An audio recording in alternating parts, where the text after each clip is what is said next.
What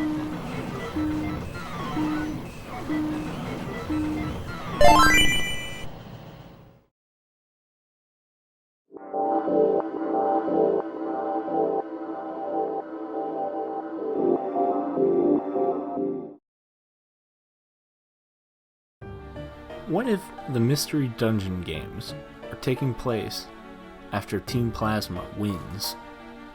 Think about it. The only thing really protecting humans from these dangerous monsters called Pokemon are other Pokemon.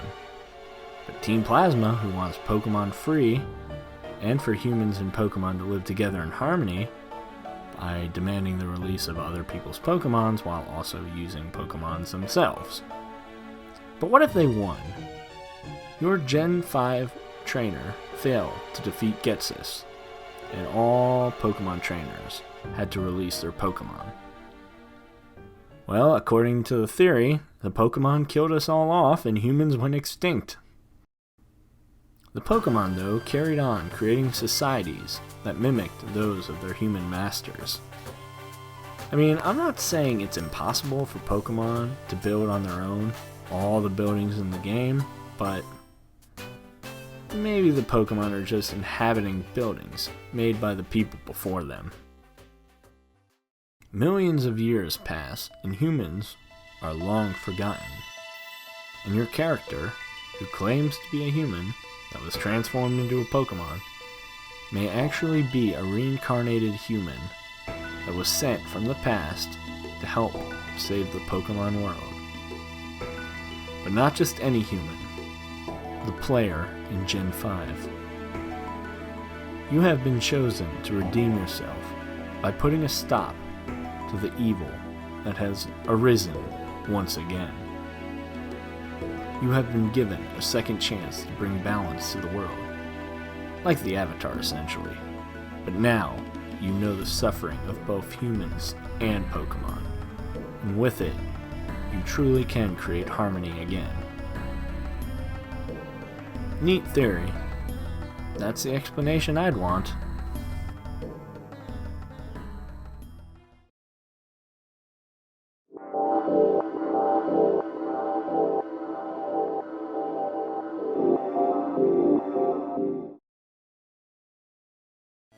Contrary to what you may think, Final Fantasy games are usually never on the same planet.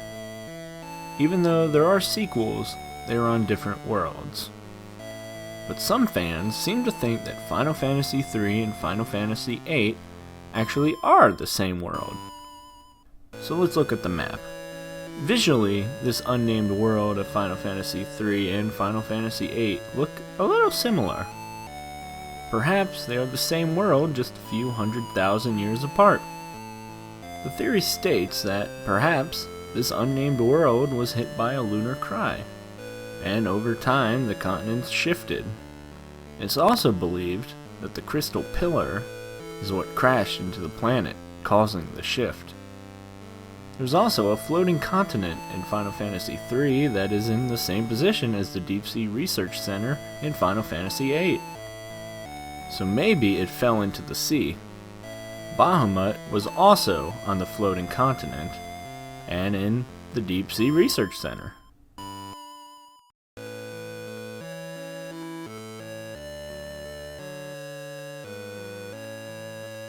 And Ultimasia's large clock tower has the hands pointing to 3 and 8.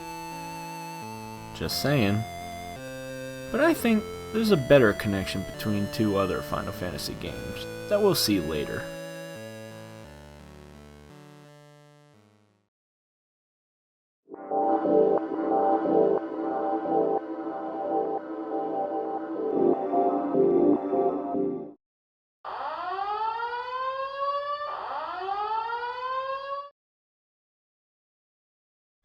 Oh man, I remember back 3 years ago, I was literally considering doing a whole top 100 on Five Nights at Freddy's theories. Luckily, that fell apart. Anyway, if you don't know the hidden lore of FNAF, I'll fill you in. There was a kids' restaurant, a lot like Chuck E. Cheese, called Freddy Fazbear's Pizzeria. Everything was going great until a night guard murdered 5 kids and their spirits possessed the animatronics, and now they want to kill the night guards who watch over them in the restaurant. You just so happen to be that unlucky guard. Got it? Good. Each night you get a tape that was recorded by the previous guard, affectionately named the Phone Guy. Hello? Hello? At night 4, the recorded message implies that Phone Guy is killed by the animatronics. Oh, hey, wow, day 4, I think you can do it. Hey, listen, I may not be around to send you a message tomorrow. It's been a bad night here for me. You know. Oh no.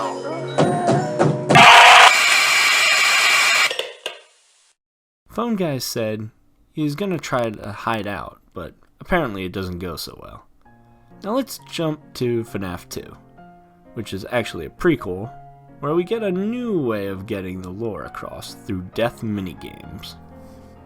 When you die, you are dropped into an Atari-esque minigame, the first showing the murderer killing a kid outside the restaurant.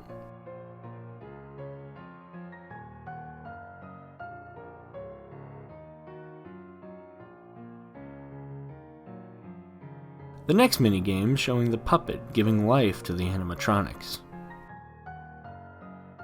Another one showing Foxy running out to greet the kids, but they are all dead. And the final one shows Freddy following the puppet until he is chased down by the murderer. The murderer is also known as a purple guy because his sprite is purple in color. Duh. Now cut to FNAF 3, where we learn the fate of the purple guy. He tries to destroy the animatronics, but their spirits continue to haunt him. In an attempt to escape the spirits, he hides in a spring-lock suit, only to have it malfunction and kill him. But then he becomes Springtrap. Okay, so that's the plot up to FNAF 3. So who is Purple Guy? Well, according to this theory, he's the same guy that leaves you messages in all 3 games. Phone Guy. Phone Guy was at both the FNAF 1 location and the FNAF 2 location, where 2 different sets of murders took place. We also know that Purple Guy is a night guard. And who else is a night guard? Phone Guy. In the FNAF 2 death minigame, you see the purple guy smiling when Foxy goes out to see the dead children. And Foxy is Phone Guy's favorite animatronic. I loved those old characters. Did you ever see Foxy the Pirate? Like I said, he was always my favorite. When the purple guy attacks you, he's holding a phone.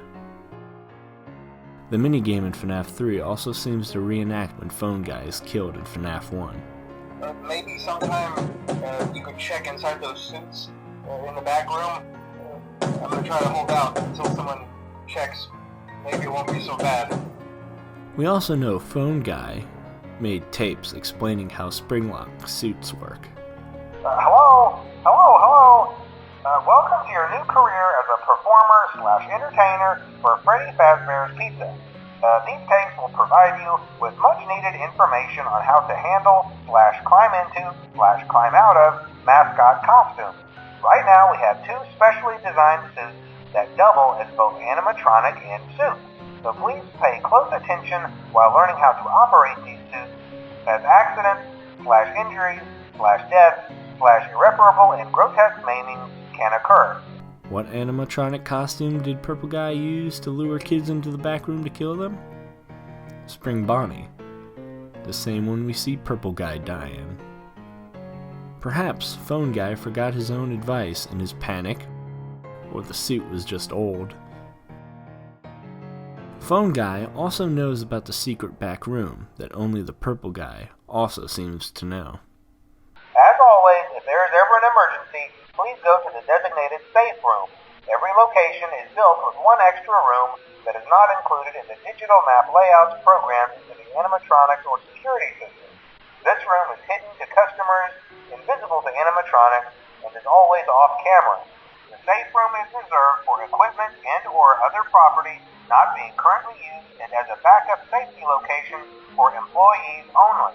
Previously mentioned safe rooms are being sealed at most locations, but this room not be mentioned to family, friends, or insurance representatives. Now this is a pretty good theory, until later games kind of muddied it all up again. Also though, it may be a good reenactment of Phone Guy's death we hear on the tapes, but at no point do we actually see Purple Guy recording anything. You'd also expect a springlock suit expert not to fail miserably in the suit. After learning of an unfortunate incident at the sister location involving multiple and simultaneous spring lock failures, the company has deemed the suit temporarily unfit for employees. Management has also been made aware that the Spring Bonnie animatronic has been noticeably moved and would like to remind employees that this costume is not safe to wear under any circumstances. It also seems that if they were the same guy after the first bunch of murders, it would have been very suspicious for him. And the final nail in the coffin is Scott Cawthon, the creator of the game, said it's not true.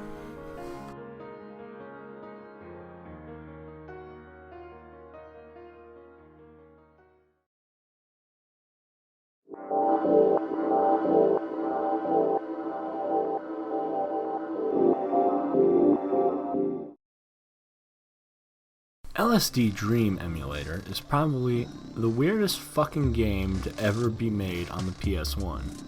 The game was originally an experiment by the creator Osamu Sato using Hiroko Nishikawa's Dream Journal. To my knowledge, he never did LSD. The game is like a dream journal with branching paths that guarantee you'll never get the same results twice. Everything you run into throws you into another part of the dream. Your dream is ranked at the end on whether it was a good dream or a downer dream, or a nightmare. To clarify, this is not a horror game. The thing that really fucks with you is the fact that a nightmare can happen anytime and you never know. Anything you run into can transport you to a nightmare.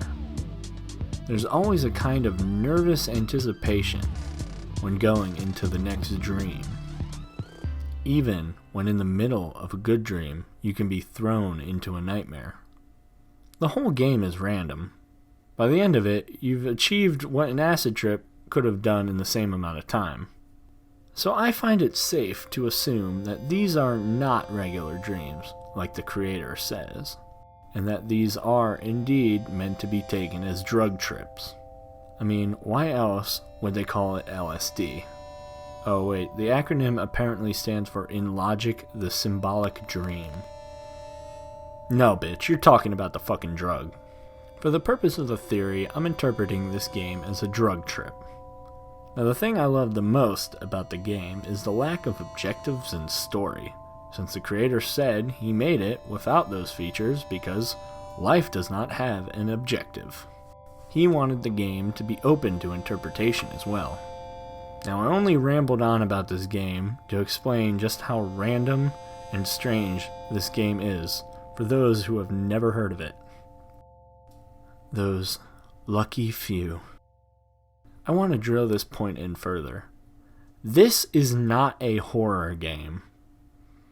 And with that, we go to the theory. There is a being, a stranger, a mysterious figure, found very rarely in the game. He has been named the Gray Man. He is sometimes seen in the distance or in the corner of your eye, but he will follow you. This game came out before Slenderman, and is not even a horror game, but the eeriness and how he appears out of nowhere, and you never know where he's going to come from, makes him one of the creepiest characters in video game history. You may be lucky and never see him once playing, or he'll get you and take you to a nightmare. He seems to be the only villain of the game unless you count that fucking thing. I was really emphasizing the lack of objectives in the game earlier, but that was untrue. there is only one objective, and it's to avoid him whenever possible. Avoid him the best you can, until you can't.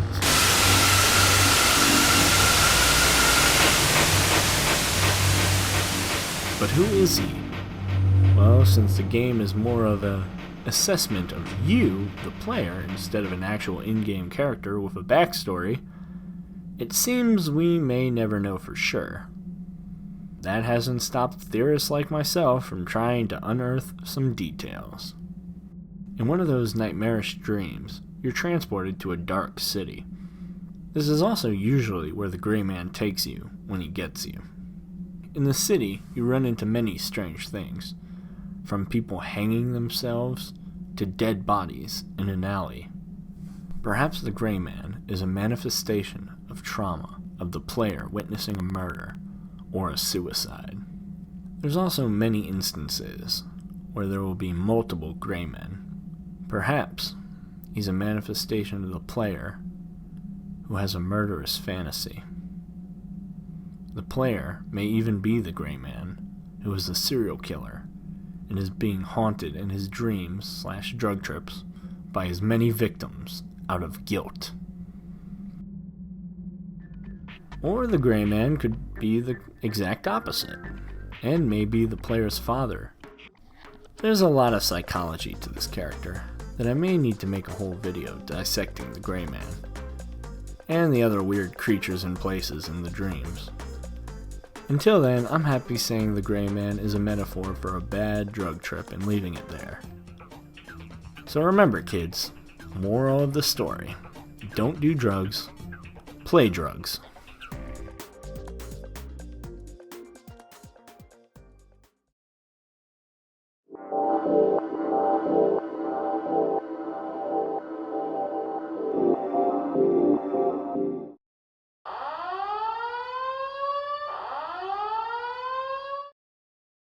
So near the end of Ocarina of Time, it is revealed that Princess Zelda was Sheik all along. That she transformed herself into a badass Sheikah ninja to hide from Ganondorf. But how far did she go to look like a man? Did she do the full twig and berries? Does Zelda become a full man when she transforms is the question I mean. When we are introduced to Sheik and throughout the rest of the game, and in Legend of Zelda manga, he is referred to as a he. But that doesn't necessarily mean he has the full package. But let's think. Would going full man have any advantages for Zelda? Well, if Ganondorf ever captured Sheik, it would be smart on Zelda's part to have the old pork and beans so Ganondorf would know he made a mistake. So let's look at his physical attributes. He's thin and fit. He has short hair, kind of muscular too. But look at that crotch. Not a bulge in sight. Unless he tucks it behind like Buffalo Bill does in Silence of the Lambs, I don't see him having male genitalia in there.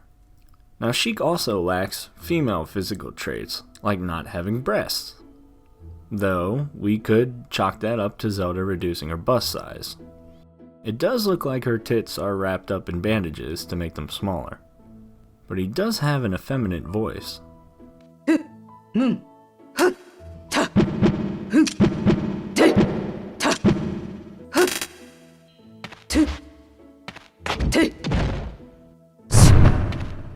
So physically, I'd say there's no reason he still can't be female.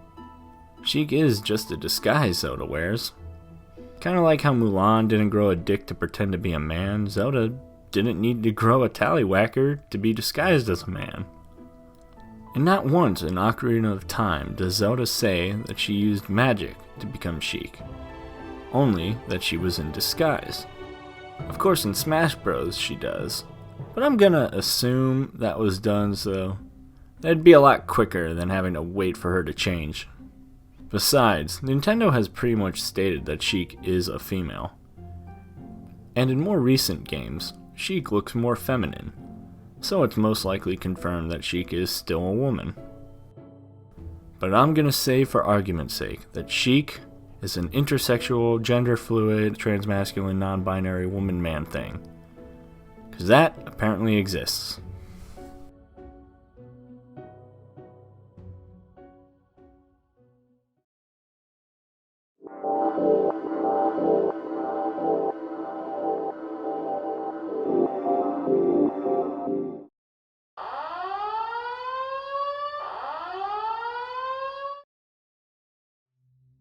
So I was surprised with how much of Portal's plot reminded me of Greek mythology.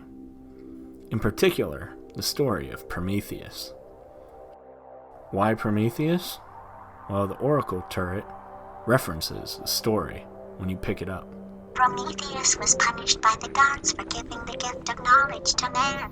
He was cast into the bowels of the earth and picked by birds. Oracle also perhaps referencing the Oracle of Delphine. I meant Delphi. Shit! The turret recounts the story of the Titan Prometheus's punishment from Zeus for stealing fire and giving it to man. Prometheus was chained to a rock, and a bird tears his liver out every day, only to have it healed to repeat the process. His brothers were also punished for siding with him, and they also received punishments. Atlas had to hold the earth upon his shoulders. Menetius was sent to the underworld, and Epimetheus was punished with only being aware of events after their passing. He basically became Captain Hindsight. We can connect these titans with the characters in the game. Prometheus being GLaDOS, who was punished for giving humans, Chell, fire, the portal gun. And when she is turned into a potato, you see her, and she references this by asking you to kill the bird attacking her. Say, you're good at murder. Could you murder this bird for me? The character Atlas is Atlas, obviously, but also because he's round, like the Earth. Menetius is similar to Peabody, who is more rash than Atlas.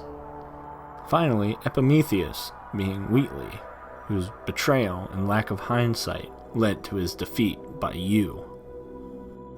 And who are you? You, Chell, are Pandora.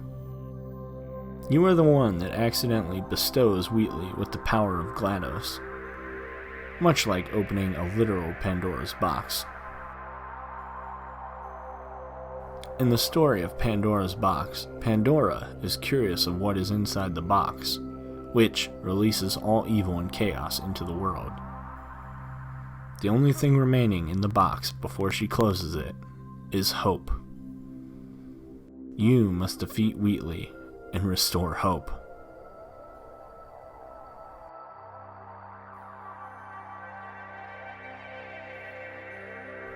And who is Cave Johnson in this? Well, I think it's quite obvious. He's Zeus. There's a few other references to Greek mythology in Portal 2, like a reference to Tartarus, and the painting of Cave Johnson and Caroline, with the figure behind them possibly being Aeschylus. But we'll talk about that painting later. Portal 2's ending, where you ascend to the surface as the turrets sing to you, may be referencing a journey to the Greek heaven Elysium, and once you reach the surface, you find yourself in a field of reeds. Paradise, where you spend eternity. Eternity. Feels like fucking eternity waiting on Portal 3. Look at me, I'm rambling about fucking Greek mythology, I'm so bored waiting!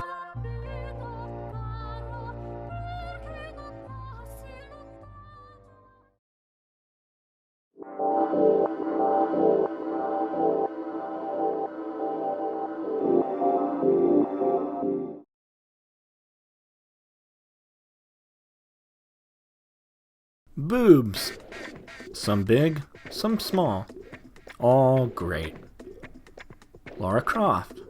She has always been known for her archaeology, but this theory claims there may be an ulterior motive.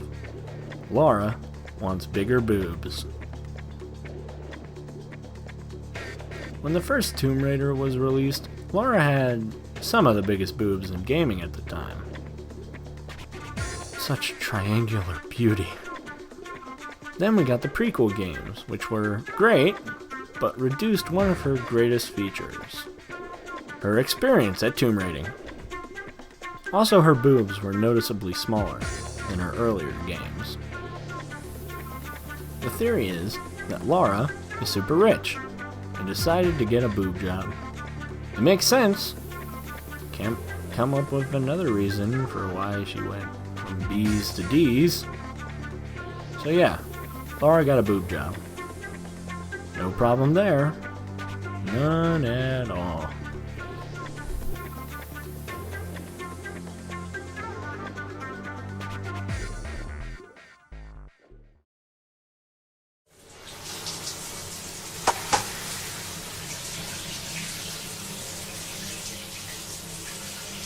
Don't you think you've seen enough?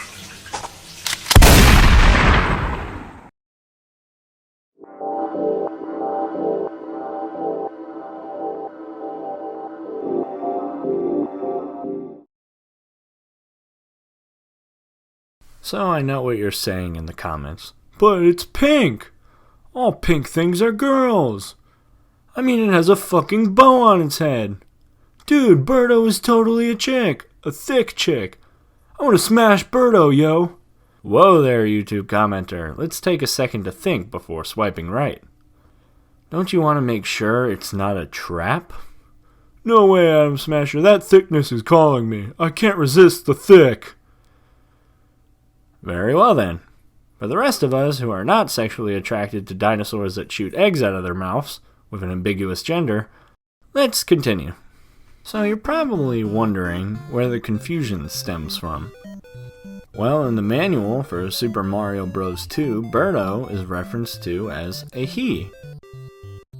But hold on a minute there, Birdo went by the name Ostro in Super Mario Bros. 2. Probably just a mistake. Or did Birdo just change her name after she transitioned? The game manual says that Ostro thinks he's a girl. But if Birdo isn't actually a girl, why can it shoot eggs? If it shoots eggs, it's a girl, am I right, fellas? Well, it could be that Birdo is asexual, since there are some species of reptiles that are asexual. Also, Yoshi lays eggs, and he's a guy. This species of dinosaur might just be strange like that. Birdo might assume because it shoots eggs, it must be a girl, not knowing that all other Yoshis can do the same thing. There's more evidence for Birdo being a trans guy, though, in the game Captain Rainbow. Because of course there is. In this game made by Nintendo that parodies Nintendo characters, you can find Birdo in a cage. A very pissed Birdo.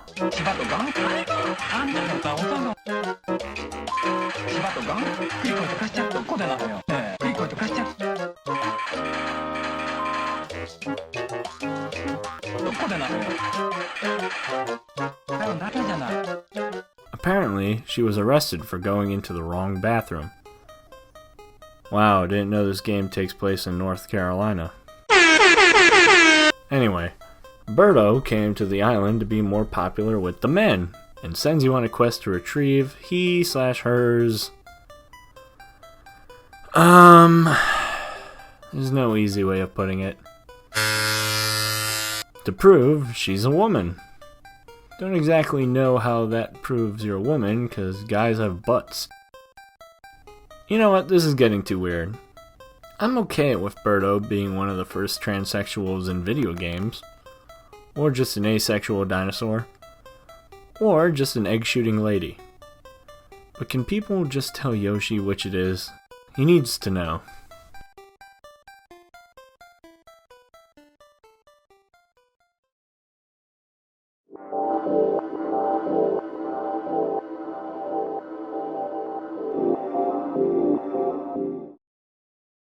Everyone hates escort missions, right? The AI is always horrible and runs into danger, and you always have to stay back and help your idiot companion catch up. Well, this fan theory is kind of an interesting twist on this. It claims that every Call of Duty game is actually an escort mission. Except, you're the one being escorted. It makes sense. You're always being told where to go, and your companions always seem to take the lead while you feel like just a follower. Your companions are trying to escort you from point A to point B. when you die, it's not a game over for you, since you respawn when you start over. It's a game over for them.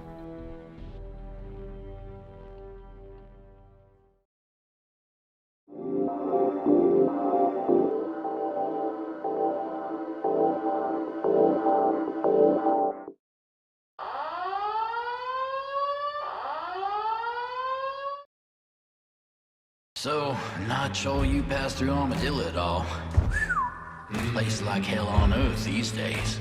Used to be quite a nice little town, too. Now it's just dust storms and disease and death. They taking to burning bodies because they can't bury them fast enough. I mean, when you see it, it really feels like something biblical. And I ain't a religious man. Folk there calling it a curse. And I ain't a superstitious man, but it's hard not to see it any other way. Saying this figure appears sometimes there in the distance. Black suit and big top hat, then disappears. Shadowy, like he ain't of this mortal realm. The Reaper and his Sunday best.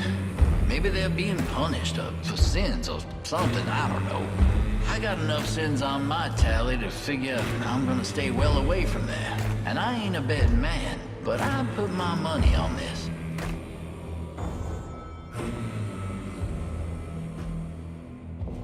In the original Red Dead Redemption, there is a mission near the end of the game called I Know You. And in this mission, you meet an enigmatic character. He is known only as a mysterious stranger. His name is a mystery, and yet he knows all about John Marston. He knows all about John's past, and yet John does not know him. He then gives a series of missions to complete for him. How you complete them is up to you. When you complete them all, he takes you to a beautiful spot and walks away without answering any of John's questions about him. John then pulls out his gun and shoots the man 3 times. And yet, the bullets don't do a thing to him. He chuckles and walks away, never to be seen again. So what do we know about the stranger? He's a supernatural being of some kind. That he's apparently been around John a lot, yet is unrecognizable to him. He likes John, it seems, for taking the law into his own hands. He likes to test John's morality. He's an accountant of some kind, and he apparently has a son. He also seems to be able to appear anywhere in a matter of seconds without the need of a horse or any other form of transportation. So what is he? There are a few main theories on who he is. The first being that he is a representation of John's conscience. He is a representation of John himself. He is guilt. When you talk about his son, he's really talking about John's son. When the stranger talks about his friend committing adultery, it's really about John's infidelities. When he tells John to give money to the nun to help the poor, it's because John was once poor.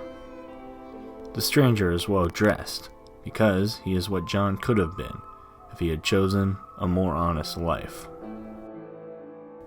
Of course, there's some flaws with it, like if the stranger was just a hallucination, why would it know things John does not know, like the man cheating on his wife, or the name of the little girl that was killed that John did not remember. Another more supernatural theory is that the stranger is an angel, who in a weird sort of way is trying to save John from his inevitable death at the end of the game. It makes a little sense why he sends you out to try to prevent other people from committing sinful acts and giving money to the poor. He's trying to help John go to heaven before he dies. Some go so far as to say the stranger is the Christian God himself, because he mentions how he has a son, and angels tend to have very giant children. Of course, the son he is referencing might not be Jesus, but instead Lucifer, who betrayed God. He says that he hopes his son turns out like John, which in other words means that God hopes Lucifer realizes his mistakes like John has. And finally, the nun in the second part of the mission says that the Lord has brought you to her, but the person who sent you out there was the stranger. But why would God want to tempt you with ideas of robbery and adultery? A test, maybe?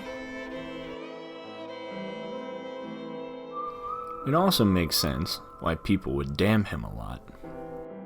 People love to say, "God damn you." And he doesn't know his own name, like how God doesn't have an actual name. John firing 3 bullets could be a vague reference to Peter denying Jesus in the Bible. An Easter egg in Red Dead Redemption 2 may also hint at the strange man being God. If you visit Herbert Moon, who is one of the only survivors of a cholera outbreak in the town of Armadillo, he has a portrait of the strange man behind him. If you decide to kill him and rob him, you find a letter on him from his daughter saying that she is praying for him. When you go back to the store, you find him alive with bandages over his eye. God apparently is protecting him. The more popular theory, and the exact opposite one, is that the stranger is actually the devil. He is an admirer of murder and suffering, says John is famous, and that he's been around John most of his life. He also dresses in fancy clothes, like how the devil is portrayed in other fictional media. The damning part kinda makes more sense. And another Easter egg about the strange man in Red Dead Redemption 2 is found in the old shack, where a painting of the strange man is found, along with the paintings of animals. If you have high honor, you will see eagles in the paintings, but if you don't, you'll see coyotes and vultures. Cool, right? But there are a few flaws, like the part about having a son. Also, if the stranger was the devil, why wouldn't he encourage John to do the wrong things? Or was he just trying to entice him? Me personally, I like to think of him as Death himself. In that same shack from the second game, you also see writing. Some writing changes, depending on whether or not you killed a character named Jimmy Brooks. One piece of writing, though, talks about venom being in the water, which could be referencing the cholera outbreak in Armadillo. The strange man being Death makes sense, and why Herbert Moon won't be killed, because he is friends with Death. When John meets him for the first time, in the first game, the stranger is near the edge of a cliff. He knows about all the people John has killed or died as a result of him. When you meet him a second time, he is making a fire and has a donkey. It is said in the legends of the Old West that Death travels upon either a pale horse or a donkey. In this encounter, he compliments John on his morality and says that one day he will be judged by the highest authorities, referring to the Abrahamic God and devil. The stranger being Death also makes a lot of sense with why people would damn him. In the final encounter with him, he takes you to another place near John's home and asks if this is a beautiful spot. John says yes, not knowing the significance of the question. Remember how John fired 3 shots at the stranger when he walked away? Well, at the end of the game, in that beautiful spot the stranger showed him, was where he is later buried, along with his wife and uncle. 3 graves. John's final resting place. See you around, cowboy.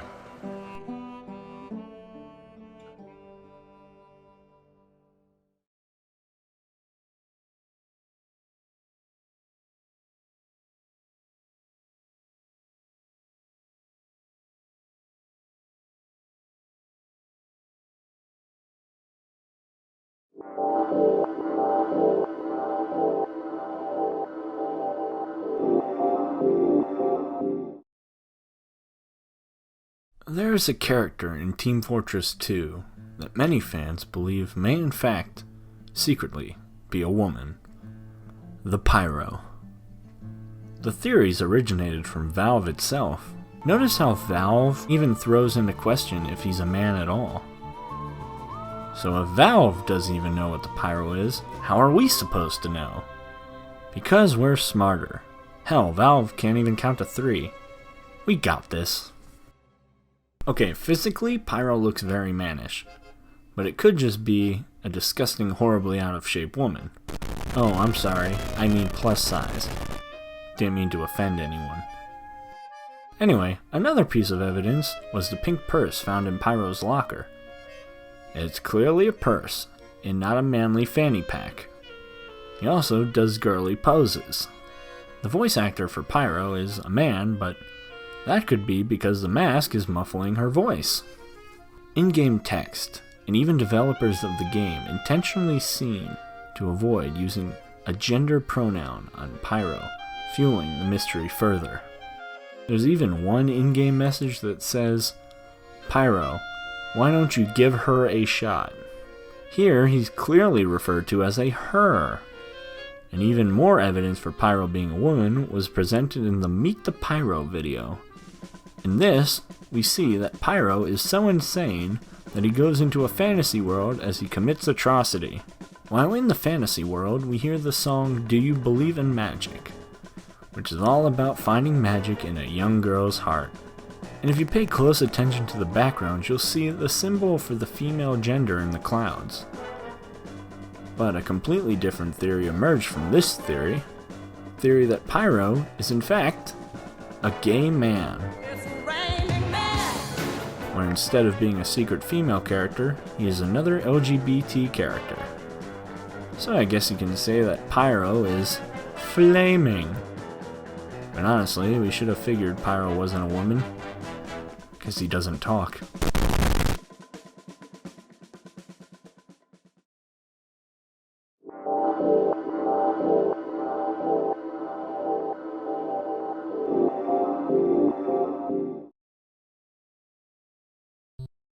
Okay, so I had gone in a completely different direction with this theory when I initially wrote the script for it 2 years ago. Yes, I wrote this episode 2 years ago. Shut up. I was leaning towards the theory that Donkey Kong is called Donkey Kong because donkey means ass, so he's Ass Kong, meaning he's a jerk. I'd initially believed it to be true when I heard that there was an interview with Miyamoto himself where he said he was looking for a word to describe DK, and he wanted to use a word that meant stupid or dumb. And through a weird mistranslation error of the word ass, it ended up as Donkey Kong. And so this theory kind of died right then and there.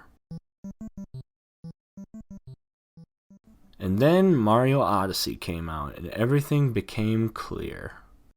I thought back to the Kongs. There's Cranky Kong, who's cranky. There's Funky Kong, who's funky. There's Lanky Kong, who is lanky. And there's Candy Kong, who's a whore. Each of their names is reflective on what their personality is, or what they do. But I hear you asking, where does Donkey Kong's name come from? Well, the answer became quite apparent in Mario Odyssey. In the game, you visit New Donk City, a parody of New York City. Much like how Donkey Kong is a parody of King Kong. In this game, though, Mayor Pauline recounts how Mario saved her from Donkey Kong many years ago. Donkey Kong. New Donk City. Of course. Somehow, Donkey Kong ends up on Kong Island. He takes the name Donkey Kong after the city he escaped from. And like how all other Kongs have a Y at the end of their name, he added a Y to his, becoming Donkey Kong. The Kong from New Donk City. It actually fits pretty well.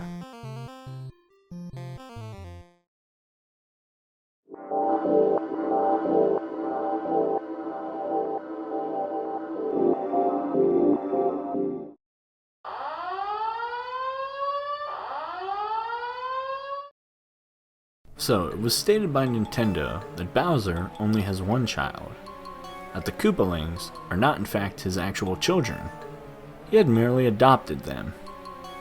His only son is Bowser Jr., who makes his first appearance in Mario Sunshine. He kidnaps Peach because she's his mother. Well, actually, that's just what Bowser told him, so he'd stop asking about her. But look at Peach's face. She's genuinely like, wow, I am? Like, does she not know how sex works? And if she does, doesn't that mean that Bowser and her did it at one point? Why else would she even think for a second that it's a possibility? I mean, don't you think she would have also remembered 9 months carrying a 200-pound turtle monster in her womb and then birthing it out? It's just really weird, honestly. If you never had sex with someone and they told you were pregnant, your obvious reaction would be like, yeah, no, that's not my kid at all. But okay, let's just take Bowser's word on that Peach is not in fact Bowser Jr.'s mother. Even at the end of the game, Bowser Jr. admits that he knew she wasn't. But who else could it be? Maybe Bowser is asexual? Some species of lizards are asexual, and perhaps Koopas are too. But the evidence for that is a bit lacking. So let's see. Who else? Bowsette? No! No, please God no. Let that meme die in 2018 where it belongs. Then who else? We've never actually seen another Koopa like Bowser in the entire series. Well, technically there is one. Claudia. Though never appearing in any of the games, she is still considered a character according to Nintendo. What is her story and her relation to Bowser? We don't actually know. I believe in the cartoons she's his mother, not his wife, but whatever. This question had bugged gamers for years, until Miyamoto finally gave us the answer. Bowser Jr.'s mother is himself. Mind blown. Which I guess makes sense, since technically Miyamoto is the one who made him. It's actually kind of a poetic answer, really.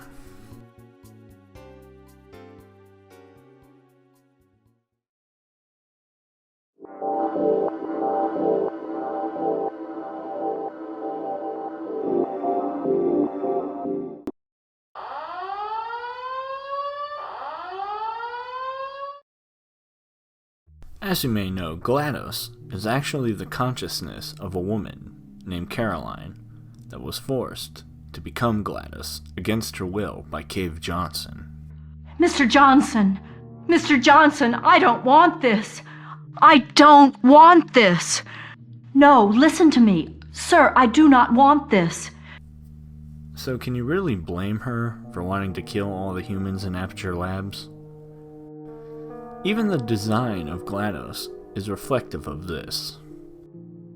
The designer of the game based her design on the goddess Venus. You can't help but notice that she looks like a bound and gagged woman hanging upside down from the ceiling.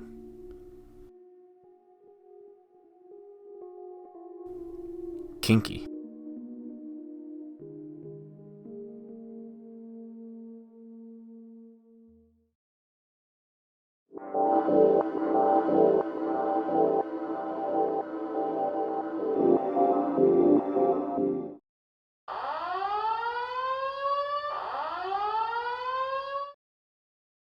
Meta Knight is like my favorite Kirby character, because he's so dark and edgy. He has a bitching sword and badass bat wings. I just fucking love this character. Well, you may learn throughout the series that if you defeat Meta Knight, his mask will sometimes break, revealing his face to be similar to that of Kirby's. So perhaps Meta Knight is a puffball like Kirby. But something happened to him, or to Kirby, to make the two very different. Now I bring that up to bring up another character. A more vague and far edgier character. Galacta Knight. Galacta Knight is so fucking edgy, he needed to be sealed away because he was too fucking powerful. That's how edgy he is. Perhaps sealed away by Highness or another character altogether. Most of what we know about Galacta Knight is mysterious. We only know that Meta Knight seeked him out to prove his strength as a warrior, and wished Nova to free him. Since his defeat in Kirby Star Ultra, he has made a few appearances in the last few Kirby games, with his origin and motivations completely unknown. We're not even sure if he's good or neutral or just straight up evil. We clearly know he's the same species as Meta Knight and Kirby too. We know instead of bat wings, he has angelic wings. We can see he has horns, and also is bright pink with a mask like Meta Knight's, with a slash down the middle.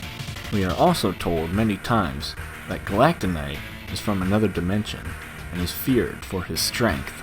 He's also the strongest warrior to ever live, too. This is where the theory comes in, that Galactonite is Kirby, perhaps from the future, or an alternate version, or just from a different universe altogether. A universe where whatever transformation that happened to Meta Knight happened to Kirby, too. In this universe, just how Kirby is the most powerful puffball in the universe, Galactonite, or let's call him Galactic Kirby, became the strongest swordsman of them all. He got a legion of knights to follow him, and became a feared warrior. But something happened. He was sealed away by someone, for some reason, and there he stayed until summoned from his dimension by Meta Knight. Also, when Meta Knight defeats Galactonite, he either breaks apart or is resealed. But when Kirby fights Galactonite, he flies away. Now, I like this theory, and there's not a lot from the lore to really debunk this or confirm it. So, I gotta say, there really is no evidence leaning one way or the other. He's even kinda debated among fans whether or not he's even a canon character, since he only appears in Boss Endurance and What If missions. I will say though that I don't think Galactonite is evil. I think, much like Meta Knight, he's kinda just doing his own thing and is always up for a challenge. Or maybe he's just trying to prove to Kirby and Meta Knight he's still the best. Ugh, that edge.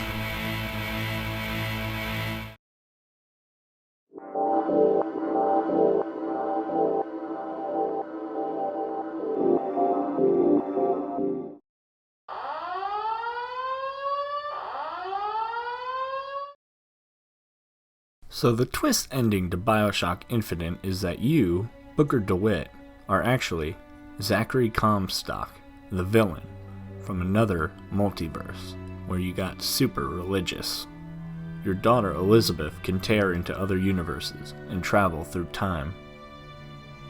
Eventually you must be drowned by the Elizabeths from other universes in order to stop Comstock once and for all, which in the process also erases her too.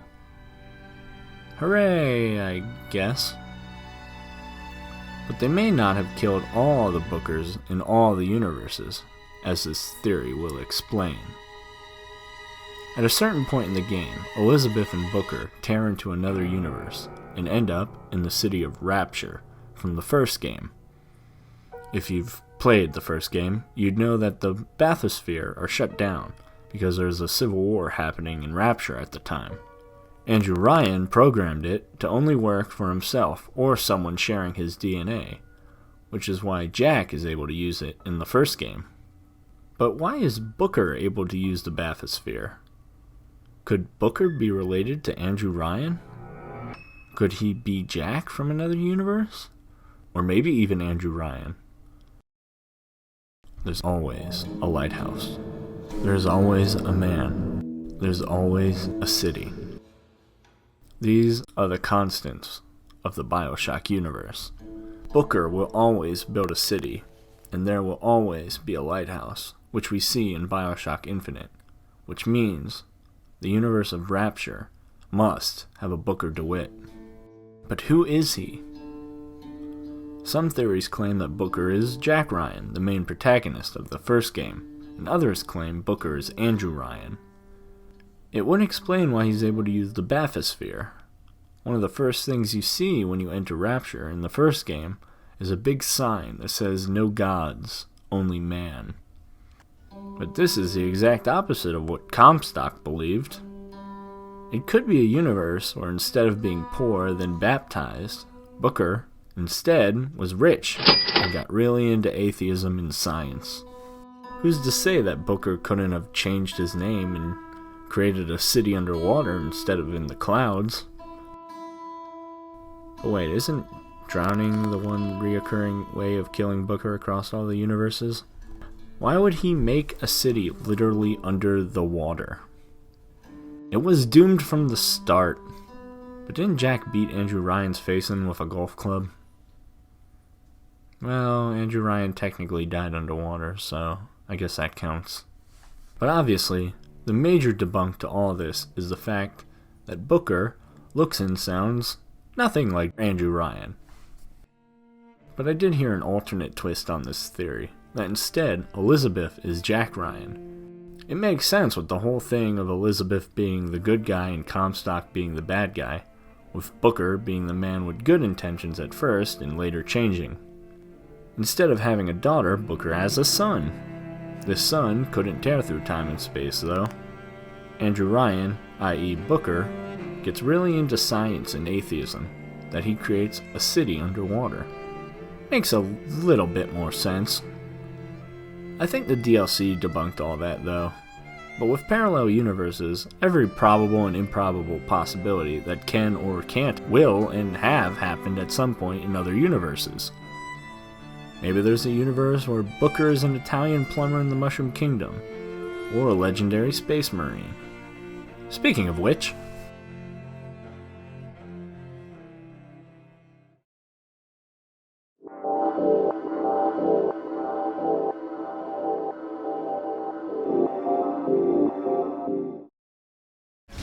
Ow, ow, ow, ow! Jeez, those needles follow you! Ow! That went around the corner and got me! What kind of technology are these aliens using? now I know what I said, that I wasn't going to be nitpicking about the science in video games at the start of this series, since they are fictional and I'm not good at science. But I gotta say that the Needler is one of the most fascinating weapons in video game history. So fascinating that no one knows how it works. It seems as though it is impossible to program needles to tag an enemy and then have those needles shot through the air after them without any seen way of propulsion, let alone having them target and explode. Even in-game, Dr. Halsey, who is the smartest woman alive in the Halo universe, says she studied the Needler for years. She doesn't have the slightest idea how it works. Years of study! Wow, that's some pretty advanced alien tech the Covenant are using, if the smartest human in the universe can't grasp how it works. Now I'm no Dr. Halsey, or the smartest person in the universe, but I have a theory on how the Needler works. So let's first talk about the mechanics of the weapon. When the weapon fires, you can see the ammo get sucked into the gun, then fired out. And when reloading, all you have to do is just flick your wrist. So here's my theory. I think the Needler ammo is actually a concentrated gas of some kind that hardens when exposed to the air. That's why they form needles out the top of the gun. When you want to fire at an enemy, the needles sticking out at the top are sucked back into the gun, turned back into a gas, then hardened again into a needle before being launched out the front of the gun. Why is it turned back into a gas? I think it's because, since the Covenant are far more advanced than humans, that they perhaps have learned how to program memory into the gas of the Needler. Okay, this sounds crazy, but hear me out. The gas being used in the Needler ammo is a mysterious element in the Halo universe called blamite, which also has strange properties that are unknown even to the elites that use it. So when the blamite gets sucked in, it is sent to the center of the gun in its usual gaseous state. While in this state, the gun locks onto a target and inserts the information into the gas, which then reforms and follows the target. The reason the needles are able to float is probably because they are gaseous and lightweight, but also strong enough to pierce Spartan armor. I also think the reason the needler needs to vent out the top is because the gas is very unstable and explosive. That's why the needles explode when hitting an enemy. It may have been an unintended design flaw of the weapon that was later taken advantage of by the Covenant. But that's just speculation. And if you want to reload the weapon, all you have to do is flick your wrist, which causes the blamite gas to vent out the top where the holes are. Why is such a complicated process? I don't know. Since Dr. Halsey wasn't able to figure out how it works, that leads me to believe that the Covenant either intentionally made the weapons complicated, or it's so highly advanced that there's even more to it than what I've said already. Or maybe the Covenant just doesn't know how it works either.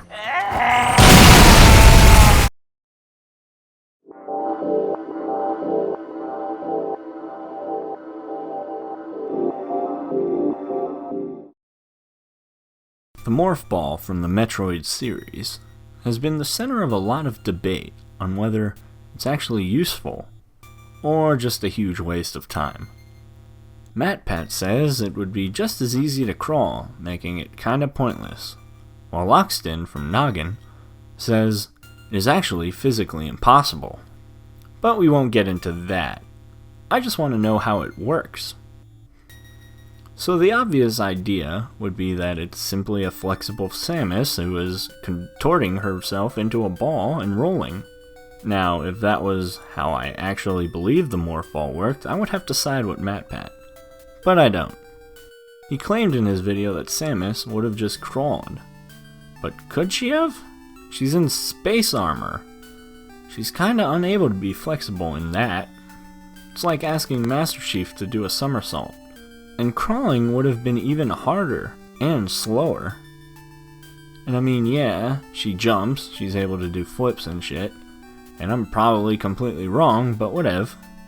We're just trying to see how it works, and I don't think that's how.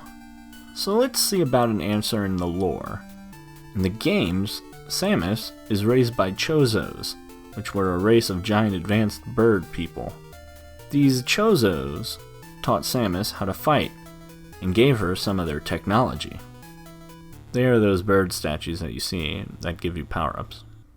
Anyway, the Chozos weren't only technologically advanced, they were also spiritually advanced. They were able to use their spiritual energy in their weapons. These weapons and tech were so advanced, no other races could replicate them. They can also turn into ghosts. Cool. Samus's suit is made from Chozo tech after all, and because of that, the answer to how the Morph Ball works may rest there. Her armor is actually spiritually connected to Samus. There are a few moments in the series where when under a lot of mental stress, Samus's suit begins to disappear. Perhaps her suit requires some kind of spiritual focus to use. So now that we've established her suit is using some kind of spiritual Chozo tech, we can get to solving the Morph Ball. In Metroid Prime, we can get a good look at how the ball works from the inside. Kinda. It's mostly just a flash of light inside. Or is that Samus's spirit? Perhaps, like how the Chozos can turn into ghosts, Samus is able to transform into a spirit within the confines of the armor while in the Morph Ball. She turns into a spirit, rolls where she wants to go, and then turns back. Honestly, I think that's the best explanation we got, so I'm sticking with this answer.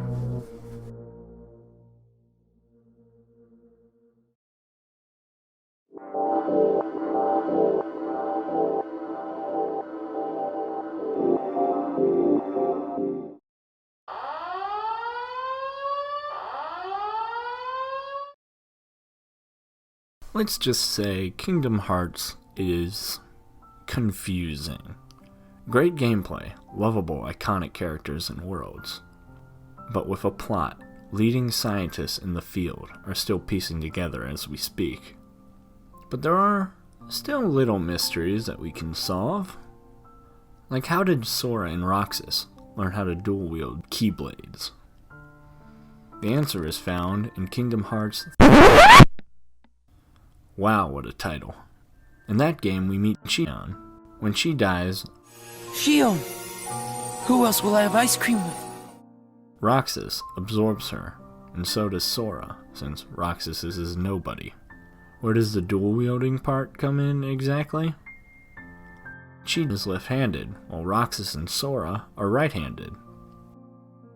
So perhaps, because of her being absorbed into them, they became ambidextrous, and also able to use Ventus's Keyblade that Sora got in their non-dominant hand. Interesting theory. I would have no idea how to debunk it because I don't understand what I just read.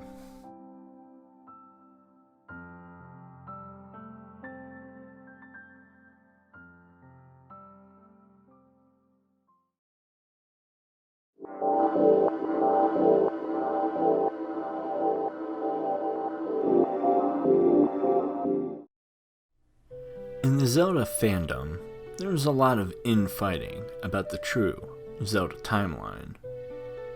But according to this theory, you're all wrong. Turns out, the Legend of Zelda may just be that, a legend. A legend told over generations from different people from different lands. It makes sense, actually. That's why some elements are always the same, like the Triforce wielders being Link, Zelda, and Ganondorf, and the Happy Mask Salesman, the Deku Tree, the Skull Kid, etc. Some storytellers of The Legend of Zelda incorporate their own culture into the stories. Like in Wind Waker, a seafaring people have added boat travel to their story. Now, this doesn't mean that The Legend of Zelda is a fictional story, necessarily. It may have once happened years ago, but just like a giant game of telephone, the story has been changed and reworked over the generations. And I kinda like this theory a lot. It's also less work to do than having to poke holes in the official Zelda timeline.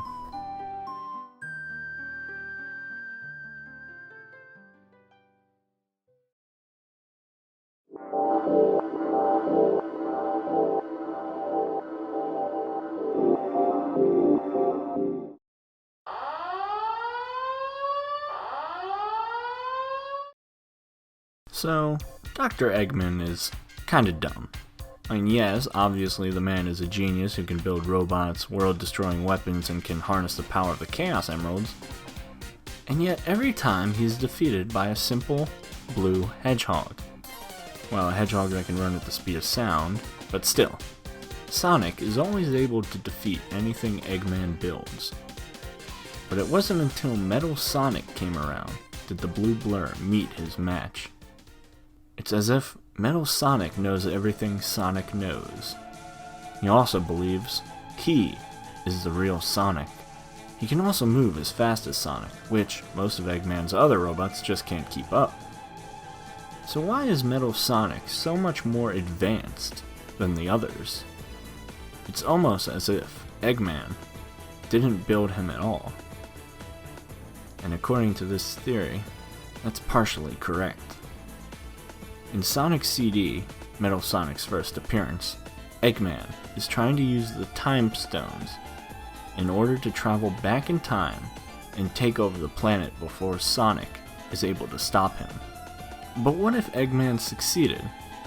What if, in an alternate reality, Eggman successfully traveled back in time, took over the planet, and then the universe, before Sonic was even born? Then would Sonic perhaps end up like Eggman's other roboticized animals? But that would be an alternate future, because clearly Eggman failed. But, much like in Back to the Future, alternate futures can exist when screwing around with time travel, which is exactly what Eggman did. So of course, there has to be a universe where Eggman succeeded, so Metal Sonic must come from the bad future. He travels back in time to make sure the bad future happens by helping Eggman defeat Sonic. In fact, theorists are able to pinpoint the exact moment when they think Sonic is actually defeated. There's a point in the game when Sonic is on a level called Stardust Speedway.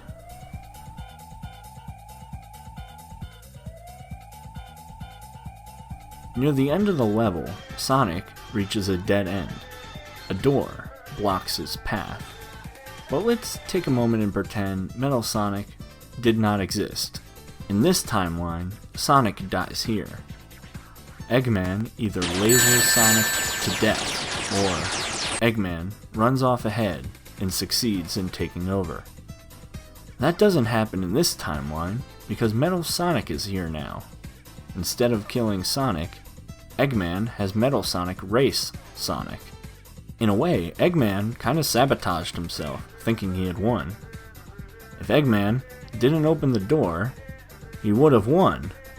But because of Metal Sonic going back and changing the future, Eggman failed. Of course, I don't think that was Metal Sonic's intention. I think Metal Sonic just wanted to kill Sonic, and Eggman, knowing Metal Sonic must be one of his creations, lets him. The theory goes on to say that since Metal Sonic is from a different timeline, his hatred for Sonic stems from him believing himself to be the real Sonic, because where he's from, he is. He also sees his friends with Sonic, making Metal Sonic vengeful for stealing his friends. In later games, we begin to see Metal Sonic acting more independently from Eggman, for his own goal to kill Sonic and make the world as he is. Robotic. But you're still thinking, why can't he just be a robot Eggman just made? Why does there have to be a complicated time travel plot? Number one, tell that to Sega, who's recycled the same time travel plot 3 fucking times. And number two, remember in the boss battle with him at the end of Sonic Heroes, Metal Sonic says, "Long time no see, Sonic, my loathsome copy. I am the real Sonic. But that was the past. Now you're nothing but a speck of dust to me. See me as I am, no longer afraid of anything." If he's a robot, he wouldn't be able to feel fear, right? That must prove that it must be a being of emotion within Metal Sonic, like most of his other robots. We also see Metal Sonic performing the finger wag that Sonic always does. The final piece of evidence for this is that Metal Sonic can use Chaos Control. Chaos Control! Something that can only be done by a living being.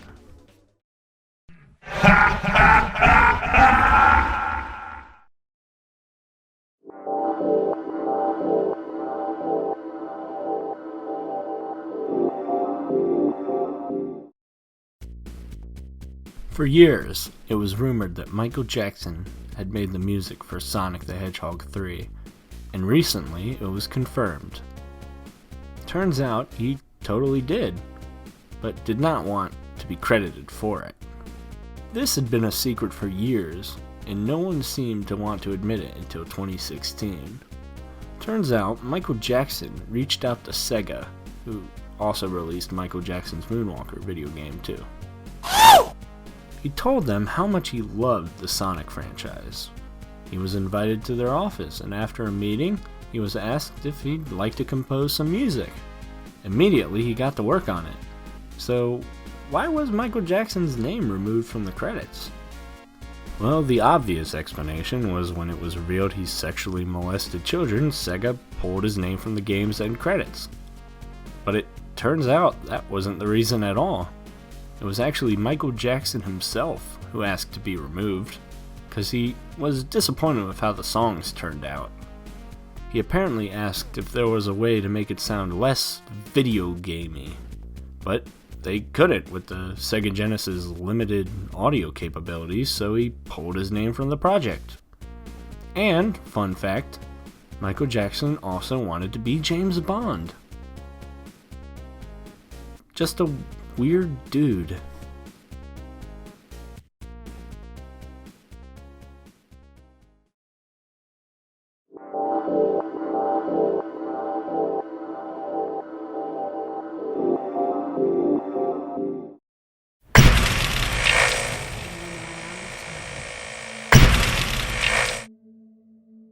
Okay, so they may seem like polar opposites. One world deals with magic, and the other with futuristic technology. But one little Easter egg in Fallout 4 may change your mind. At a certain point in the game, you'll board the Pridewind, the airship commanded by the Brotherhood of Steel. On board, you'll see some plants. Not too strange until you find an experimental plant. Why does this matter? Well, because the plant looks exactly like a plant in Elder Scrolls, called Nirnroot. Perhaps Elder Scrolls is in the distant past of our world. And I know what you're thinking, but Fallout takes place on Earth. And you're right. But when on Earth? Maybe we're wrong for assuming it's in the past and not millions of years in the future. Yeah, obviously Tamriel doesn't look like Earth, but maybe it would after a nuclear blast or after rising sea levels. The same nuclear blast may even eventually lead to humans going back to the Iron Age, with people resorting back to bows and arrows instead of guns. But what about the other races that aren't humans? And what about the monsters and dragons?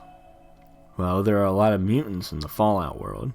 Perhaps they have evolved into reptilian people, or trolls, or skeletal monsters. Maybe even dragons are evolved mutated monsters. What about the cat people? Well, there was a rumored cat vault. Just saying. Am I going off the deep end with this one? Yeah, probably. It was just a plant.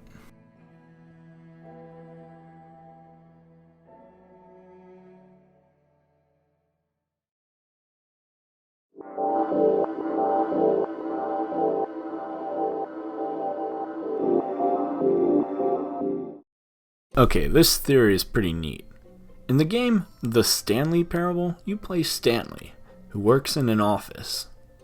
One day, you leave your cubicle to find that everyone in your building is gone. Now this game is basically a statement on linear gameplay, where even when you disobey the narrator, that's still a gameplay choice. When Stanley came to a set of 2 open doors, he entered the door on his left. This was not the correct way to the meeting room, and Stanley knew it perfectly well. Perhaps he wanted to stop by the employee lounge first, just to admire it.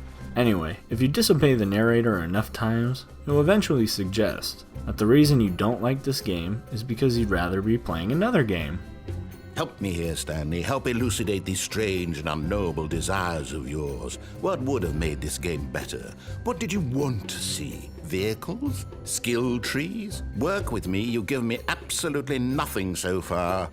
I nearly forgot. I've got a prototype of a new game I've been working on, and now would be a lovely opportunity to give it some playtesting. You wouldn't mind taking a look at it, would you? Perfect. Let me boot it up. You heartless bastard. Did you do it because you hate babies or purely to spite me? Because if it's the latter, well, I don't know what to do. I'm completely out of ideas. I can't think of a single thing that might improve the experience for me. I'm not even going to try. I'm out. I'm done. It's over. Thank you for playing. Your input was extremely valuable. Oh, hey, since my game was so awful, why don't we play someone else's game? Well, Stanley, is this any better? At last, the one thing you've always desired. A game I had absolutely nothing to do with. It looks like it's going to get a bit dark. Have you brought a light? Oh, no. This is far more open-ended than I had in mind. I'm looking for something more narrow and linear. Something that makes you feel utterly irrelevant. This won't do at all. 1 out of 5. Even the diamonds couldn't save this one. Okay, new game. You'll then be dropped into Aperture's lab in a recreation of the first level in Portal. So it got Portal fans thinking that perhaps the Stanley Parable is taking place a few floors above Aperture Labs during the events of Portal.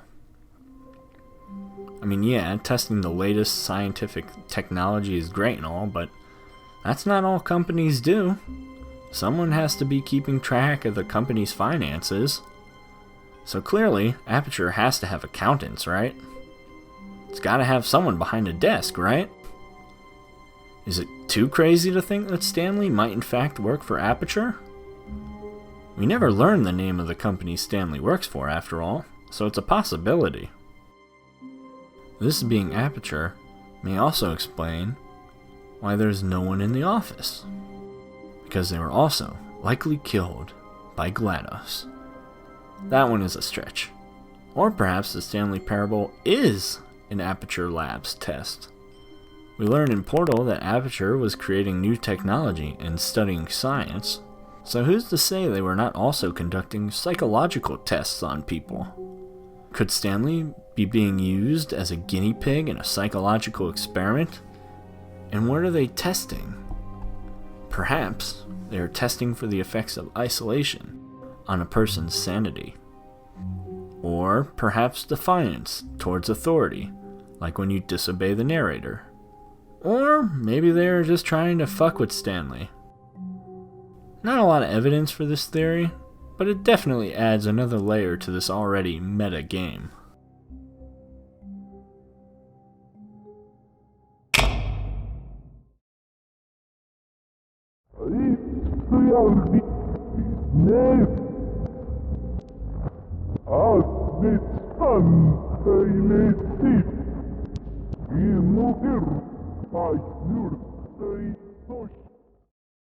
Polybius is an old urban legend about a mysterious arcade game that showed up in Portland, Oregon in 1981. The game is usually described as an epileptic's nightmare with flashing lights and psychoactive effects.